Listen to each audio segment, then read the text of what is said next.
আসসালামু আলাইকুম। ফ্রাইডে মানে কিছু ভালো মন্দ রান্না করা। ছেলেমেয়ের মায়ের বায়না এখন গরু গোশতের সাথে পোলাও খাবে, তাই ঝটপট করে পোলাওটা কষিয়ে দিব।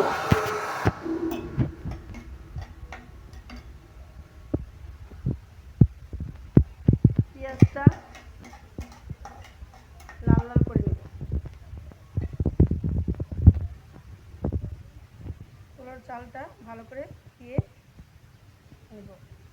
আমি একটু পোলাও চাল ধুয়ে হালকা করে ভিজিয়ে রাখি, যাতে তাড়াতাড়ি পোলাও ভাতটা হয়ে যায়। পোলাও চালগুলো ধুয়ে ঝরিয়ে নিলাম, পানি ঝরিয়ে নিলাম। গোটা মশলা দিয়ে দিলাম। পেঁয়াজ একটু লাল লাল হয়ে যাচ্ছে, নেড়ে দিলাম।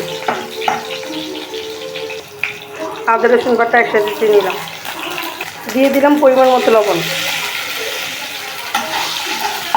হালকা নেড়ে নিলাম। চালগুলো দিয়ে দিলাম। চালগুলো দিয়ে হালকা চালগুলো ভেজে নিব এই মশলার সাথে।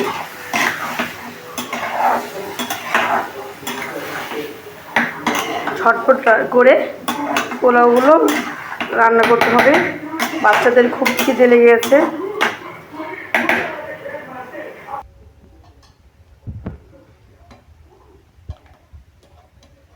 গরু গোশত, আলু দিয়ে গরু গোশত কষানো আর সাথে পোলাও বাচ্চাদের জন্য রান্না করলাম।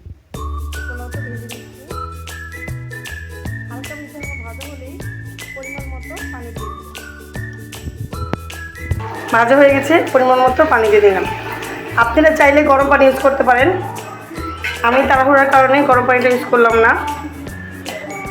পানিটা গরম হওয়ার সাথে সাথে চালগুলোও হয়ে যাবে।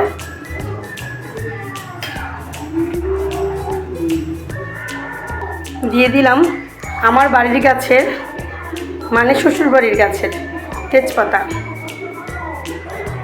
আর কাঁচামরিচ কি না, কিন্তু তেজপাতা বাড়ির।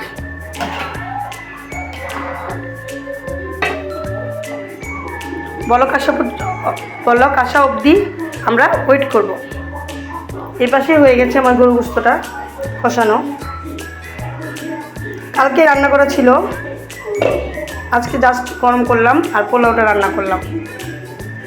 বলক আসা পর্যন্ত আমরা ওয়েট করি। নারীদের জীবনে সবচেয়ে মূল্যবান সম্পদ বলুন, মূল্যবান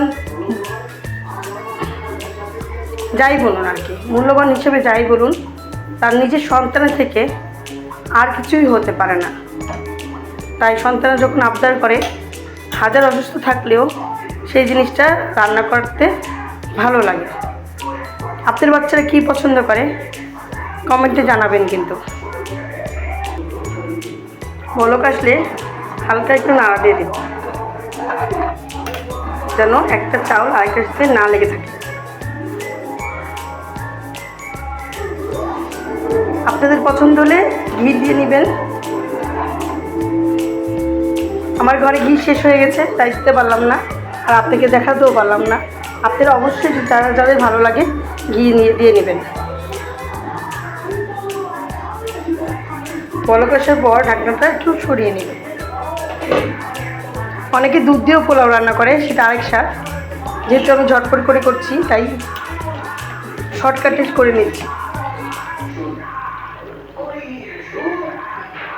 পানিটা একটু কমে আসলে আমি চুলা অফ করে রেখে দেবো 10 মিনিট।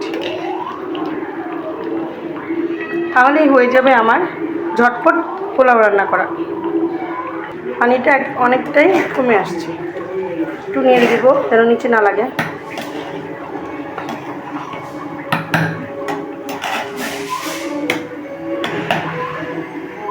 এখন ঢেকে দিয়ে আমি চুলাটা অফ করে দিই।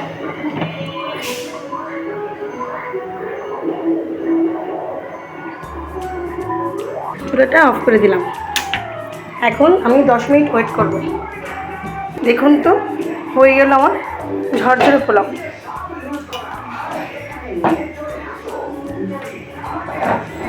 দেখেছেন, একটার সাথে আরেকটা লাগেনি চাল। ঝরঝরে হয়েছে। এখন হালকা তাপে আমরা পোলাওটা ভাপে দিয়ে দিলাম। এই তো হয়ে গেল আমার ঝরঝরা ঝটপট ঝরঝরা পোলাও। যার যার ভালো লাগবে এভাবে রান্না করতে পারেন। দানাগুলো কি ঝরঝর হয়েছে, একটার সাথে একটা লেগে থাকে না। ভালো থাকবেন, সুস্থ থাকবেন, আমার বাচ্চাদের জন্য দোয়া করবেন। আসসালামু আলাইকুম।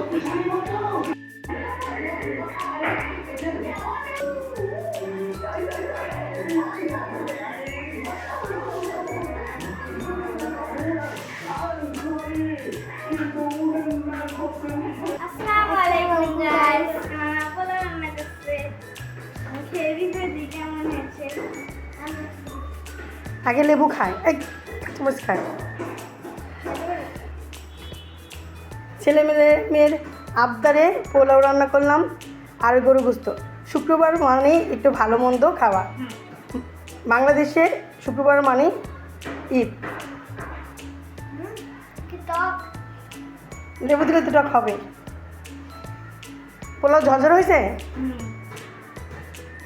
ঝটপট করে পোলাও রান্না করছে। দেখো তো, খেয়ে দেখো তো কি মোস্তফা।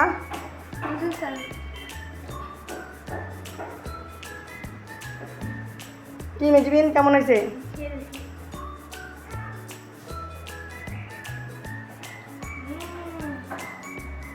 মজা হয়েছে? আল্লাহ হাফেজ দিয়ে দাও। খাওয়া দাওয়া করেন, সবাই খাওয়া দাওয়া করেন। আল্লাহ হাফেজ। শুক্রবারে দিন আপনি এরকম প্রতিদিন বানাবেন? শুক্রবারে বানায়, প্রত্যেকদিন বানায়। আমাদের মাত্র দেখে দেখে শুক্রবারে খালি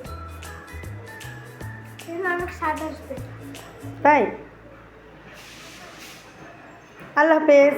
আল্লাহ হাফেজ।